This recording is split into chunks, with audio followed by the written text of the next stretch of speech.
In this video, I will share how to make a transparent watermark on Capcut for PC. Some people online may steal your videos, but if you don't want the watermark to be too conspicuous on the video, you can create a transparent watermark to protect your video copyright. Firstly, import the video materials. Click on Text in the upper left corner. Import the text. Align the timeline of the text with the timeline of the video materials. Now, move the text below the video.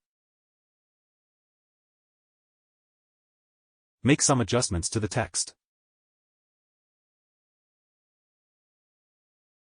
Locate the blend option and reduce the opacity. Reduce as much as possible, but the prerequisite is that text must remain visible.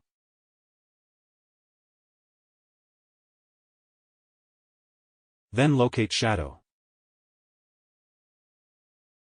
Decrease its opacity a bit.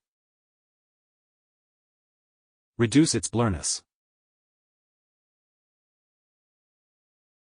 Slightly decrease its shadow distance.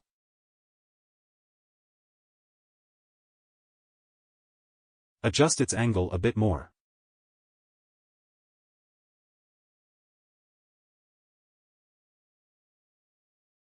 Play the video. You can see that the added watermark is very transparent in the video.